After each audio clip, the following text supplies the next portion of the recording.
Selamat pagi, salam sejahtera untuk kita semua.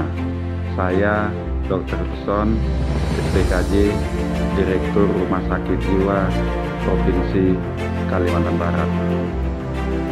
RSJ Provinsi Kalimantan Barat telah memulai pembangunan zona integritas sejak tahun 2021. Tidak akan menerima pemberian apapun. Pembangunan zona integritas menuju wilayah bebas korupsi.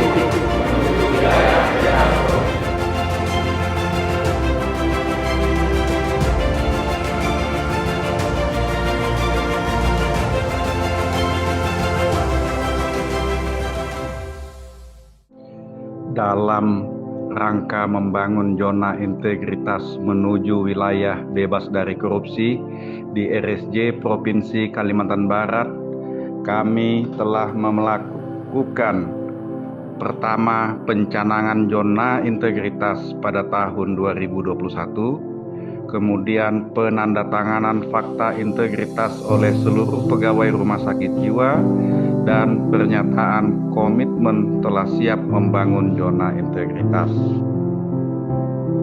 Pada area 1 yaitu manajemen perubahan. Pertama, kami membentuk tim kerja yang efektif. Yang kedua, menyusun dokumen rencana pembangunan zona integritas. Yang ketiga, pelaksanaan pembangunan zona integritas.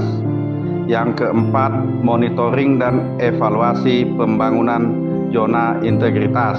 Ini dilakukan secara berkala dalam rangka untuk mengetahui kemajuan-kemajuan yang telah dicapai dan dampak yang dihasilkan. Demikian juga hambatan-hambatan atau permasalahan yang menghambat untuk tercapainya sasaran yang telah ditentukan. Yang kelima, menunjuk agen perubahan sebagai role model, dan juga yang keenam, pimpinan sebagai role model dalam pertama sebagai role model dalam pola pikir yang adaptif, inovatif, profesional dan berintegritas.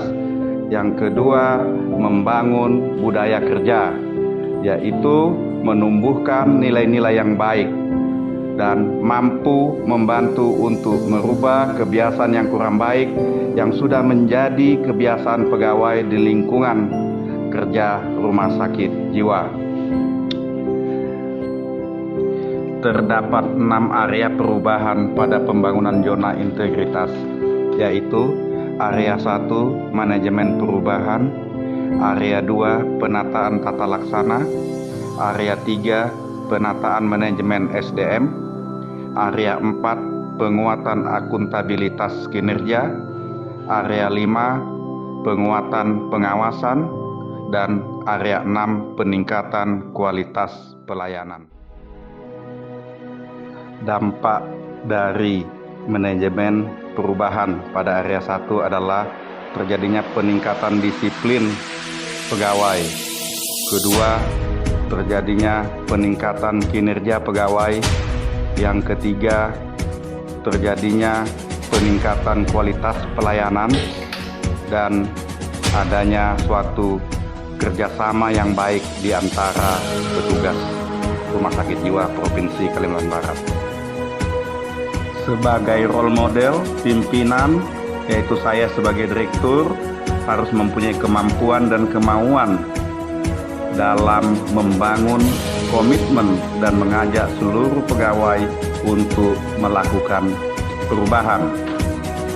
Hal-hal yang telah saya lakukan yaitu adanya apel pagi yang bertujuan untuk melatih kedisiplinan pegawai untuk hadir pagi. Kedua, memberikan informasi tentang keluhan pasien, kondisi, sarana dan prasarana yang perlu mendapat perhatian, pelayanan yang prima, dan disiplin seluruh pegawai, dan peningkatan kinerja. Kemudian juga memberikan semangat untuk melayani dan membangun budaya kerja, yaitu menumbuhkan nilai-nilai yang baik dan merubah kebiasaan-kebiasaan buruk yang sudah menjadi kebiasaan pegawai. Saya juga melakukan rapat rutin setiap minggu dan rapat-rapat koordinasi lainnya, yaitu dengan tujuan untuk mengevaluasi pelaksanaan program dan kegiatan.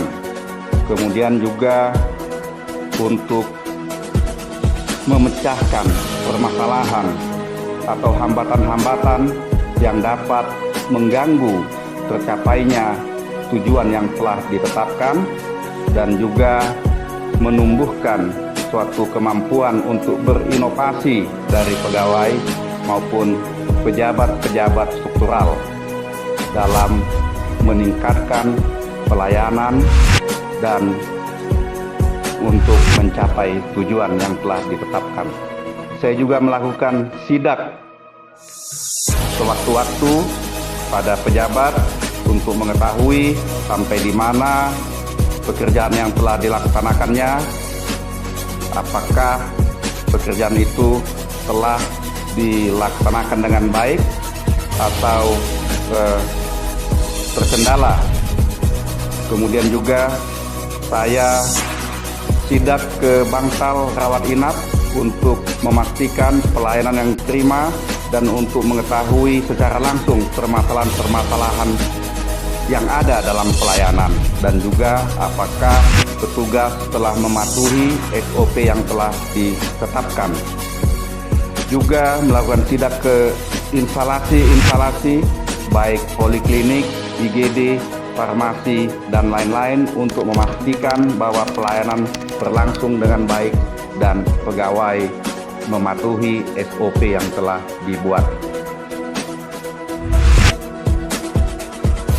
Pada area 2 yaitu penataan tata laksana yang bertujuan untuk meningkatkan efisiensi, biaya, waktu, serta efektivitas sistem, proses, dan prosedur kerja, sehingga menjadi efektif, efisien, terukur dalam pelaksanaan tugas organisasi.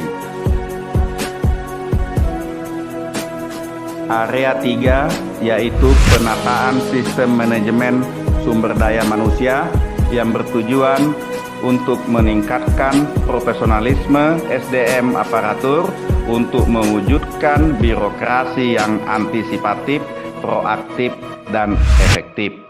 Rumah Sakit Jiwa telah melakukan perencanaan kebutuhan pegawai, kemudian penetapan kinerja individu dan penegakan disiplin pegawai, serta penegakan kode etik pegawai. Rumah Sakit Jiwa juga memberikan penghargaan kepada pegawai yang berprestasi dengan mengusulkan suatu promosi jabatan dan juga kesempatan untuk mengikuti pelatihan, seminar, simposium, dan lain-lain. Rumah Sakit Jiwa juga melakukan rolling internal, yaitu menempatkan pegawai pada posisi yang sesuai dengan pendidikan dan keahliannya. Pada penataan tata laksana, kita telah membuat SOP, kegiatan utama dan kegiatan yang terkait dengan pelayanan kepada masyarakat. Rumah Sakit Jiwa juga melakukan digitalisasi tata kelola, yaitu berupa penggunaan teknologi informasi, juga membuat kotak saran untuk perbaikan pelayanan, kemudian juga survei indeks kepuasan masyarakat, dan membuat aplikasi antrian pelayanan berupa antrian pasien, rawat jalan, dan juga antrian untuk membuat surat keterangan bebas narkoba dan surat keterangan kesehatan jiwa. Rumah Sakit Jiwa juga mempunyai aplikasi SIMRS, yaitu Sistem Informasi dan Manajemen Rumah Sakit.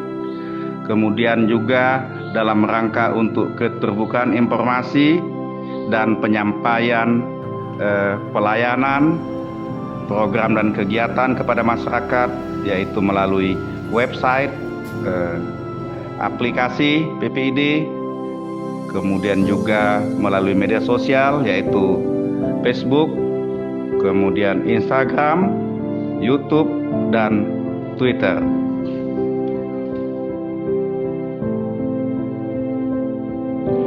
Area keempat yaitu penguatan akuntabilitas kinerja, yang merupakan perwujudan kewajiban instansi pemerintah untuk mempertanggungjawabkan keberhasilan maupun kegagalan pelaksanaan program dan kegiatan sesuai dengan tujuan atau sasaran yang telah ditetapkan.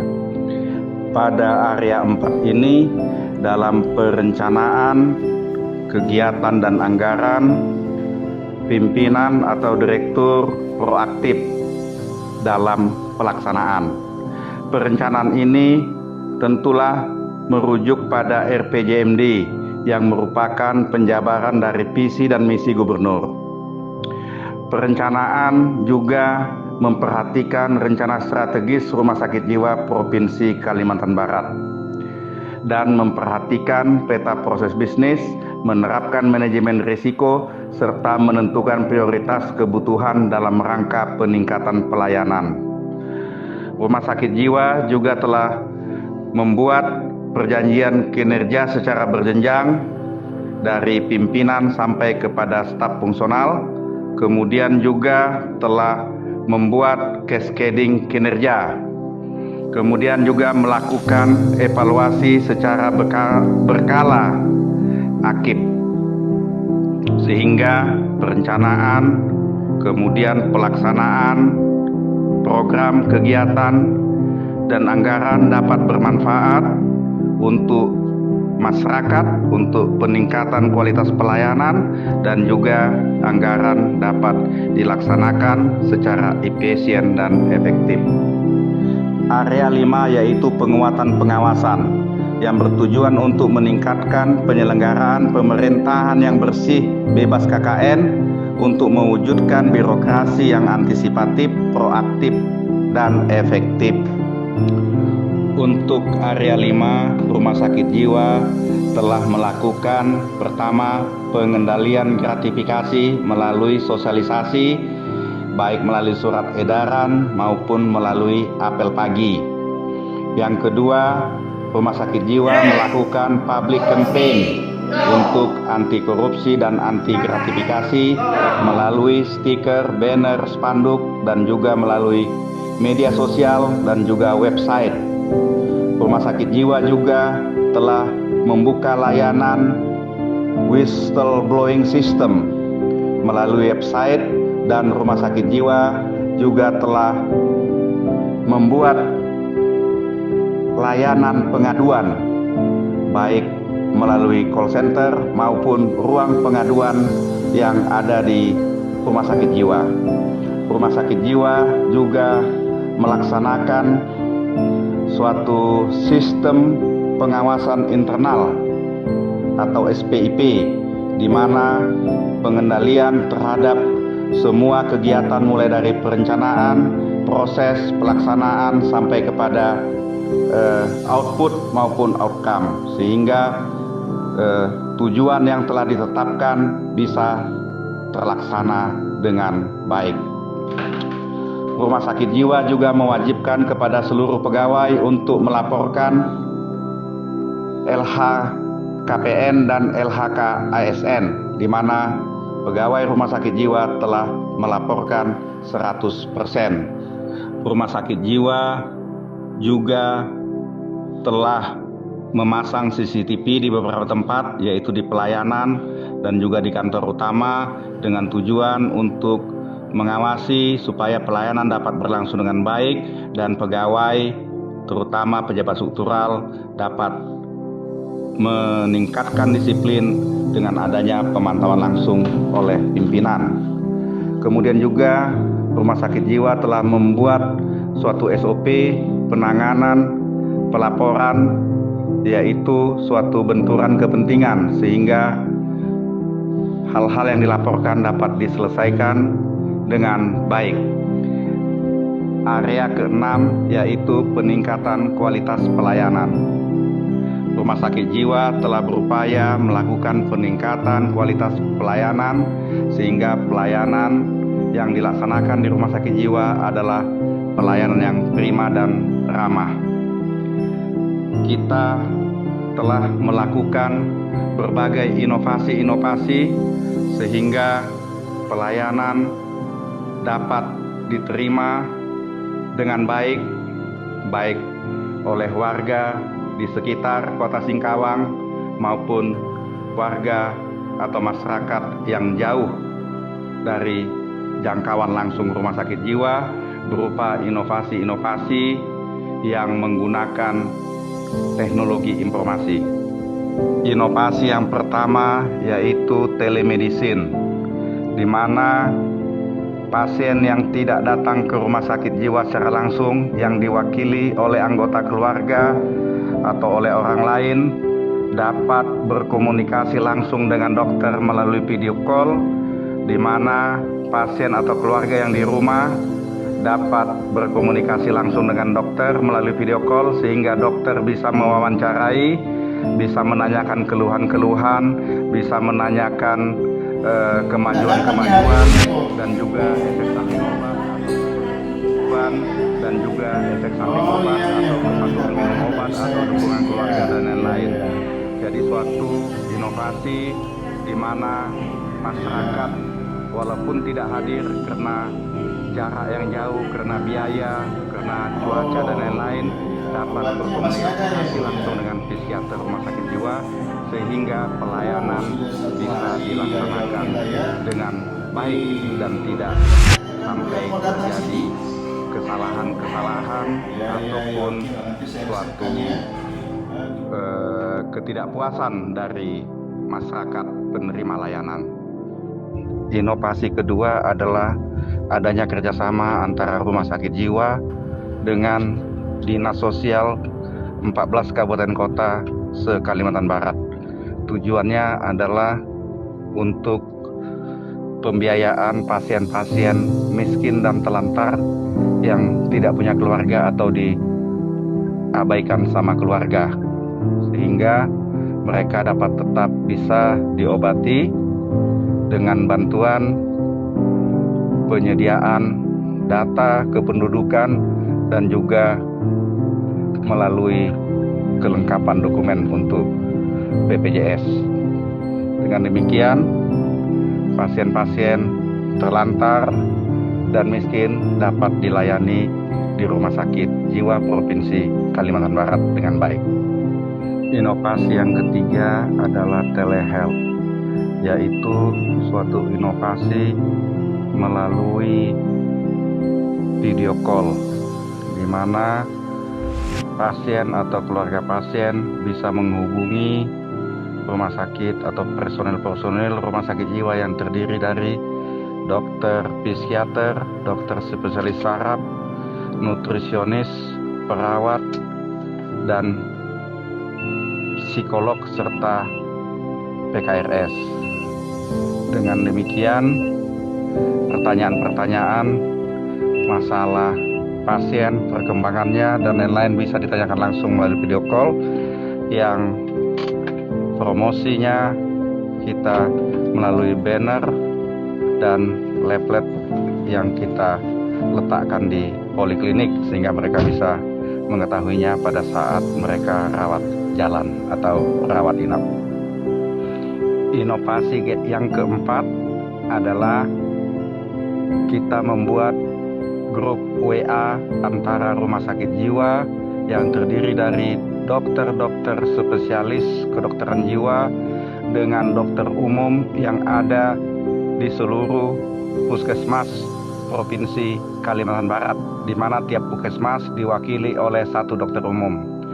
Dengan demikian, kita memberi kesempatan untuk mereka kapanpun bisa berkonsultasi tentang pengobatan pasien, tentang obat-obat yang diberikan, tentang efek samping obat, tentang hal-hal yang menjadi kesulitan bagi mereka, sehingga kita harapkan Kalimantan Barat bisa bebas pasung, karena Rumah Sakit Jiwa Provinsi Kalimantan Barat turut aktif dalam memberikan bantuan dan dukungan kepada dokter-dokter di puskesmas seluruh Kalimantan Barat. Inovasi yang kelima yaitu Rumah Sakit Tanpa Batas atau kita singkat dengan Perumnas, di mana pasien-pasien yang sudah layak pulang, yang dipulangkan oleh rumah sakit jiwa atau yang dijemput oleh dinas sosial, setelah di rumah mereka akan dipantau oleh rumah sakit jiwa dengan melalui video call, di mana pasien atau keluarga atau perangkat desa atau pendidik atau guru atau yang lain-lainnya bisa menghubungi rumah sakit yang berkaitan dengan penanganan pasien gangguan jiwa yang sudah diobati.